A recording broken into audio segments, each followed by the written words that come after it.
Γεια σας, καλώς ήρθατε στο κανάλι μου. Πάμε σήμερα να φτιάξουμε ένα φανταστικό μεζεδάκι. Γίνεται εύκολα και είναι για το τσιπουράκι σας μία χαρά.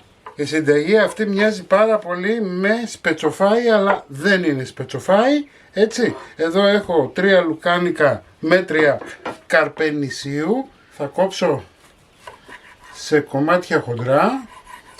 Αφού έκοψα, ανοίγω τη φωτιά μου full, βάζω λίγο ελαιόλαδο, δεν θέλουμε πολύ γιατί θα βγάλει και το λουκάνικο, και θα βάλουμε τα λουκάνικά μας να τα τηγανίσουμε.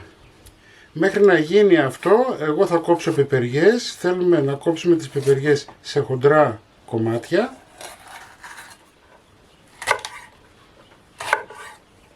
Τρεις πιπεριές είναι πολύ καλά. Ξεκίνησε το τηγάνισμα.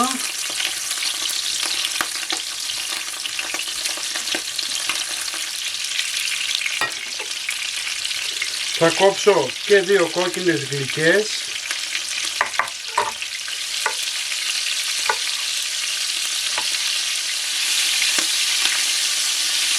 Πάμε καλά. Αρχίζουμε να αφαιρούμε αυτά που είναι τηγανισμένα. Λοιπόν, αφαιρέσαμε τα λουκάνικα.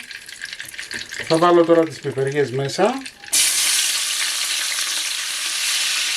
Αν δεν σας ενδιαφέρει πόσο βαρύ θα γίνει, μπορείτε να βάλετε και πράσινες πιπεριές, έτσι, αλλά γίνεται αρκετά βαρύ το φαγητό αυτό, οπότε εγώ δεν θα τις βάλω. Εάν όμως εσείς θέλετε, μπορείτε να τις βάλετε. Πάμε να μαραθούν και οι πιπεριές μας καλά.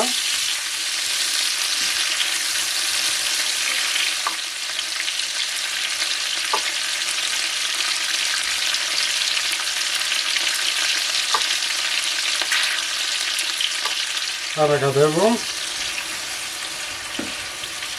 Εφόσον πέσανε όλα τα ντοματίνια μου, μην βιαστείτε με τις πιπεριές. Μετά από 5 λεπτά θα ξαναβάλουμε μέσα τα λουκάνικα. Εδώ έχω λίγο μαϊντανό.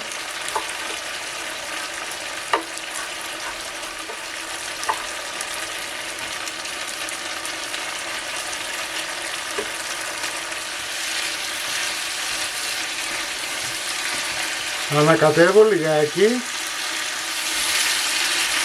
Ωραία. Θα ρίξω πελτέ ντομάτας. Είναι 1,5 κουταλιά.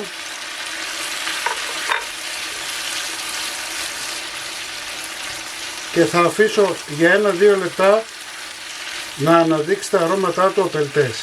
Μετά από 2 λεπτά θα βάλω ένα ποτήρι του κρασιού νερό. Ανακατεύω λιγάκι, σκεπάζω και χαμηλώνω τη φωτιά στο μισό. Εντάξει, το αφήνετε μέχρι να φύγει η υγρασία. Μόλις πάρει μία βράση, θα βάλω αλάτι, πιπέρι, εννοείται καπνιστή πάπρικα, μία κουταλιά της σούπας, μπόλικο θυμάρι. Αν βάλετε θυμάρι δεν υπάρχει πρόβλημα. Αν βάλετε ρίγανη, να είσαστε λίγο προσεκτικοί γιατί η ρίγανη πικρίζει. Έτσι, το θυμάρι δεν πικρίζει. Και αφήνω το φαγητό μου τώρα να μελώσει. Θα σας πάρει γύρω στα 5 με 10 λεπτά. Λοιπόν, το φαγητό μου έχει μελώσει. Κοιτάξτε πόσο ωραίο έχει γίνει. Θα το μεταφέρω σε πύλινο. Το βάλαμε σε πύλινο και τώρα μπορείς να το πεις σπετσοφάι. Όμως εμείς θα το προχωρήσουμε ακόμα πιο πέρα. Προσέξτε, εάν θέλετε να το σερβίρετε τώρα, θα κάνετε αυτό το πράγμα που θα σας δείξω. Δηλαδή θα βάλετε τυρί από πάνω και θα το βάλετε να λιώσει και να πάρει ένα ωραίο χρώμα. Αν δεν θέλετε να το σερβίρετε τώρα, μπορείτε να το βάλετε με μία μεμβράνη σέικ στο ψυγείο και να το σερβίρετε με το τυρί όποτε εσείς θέλετε, έτσι, ή όποτε έχετε το τραπέζι σας. Εγώ έχω επιλέξει να βάλω γκούντα.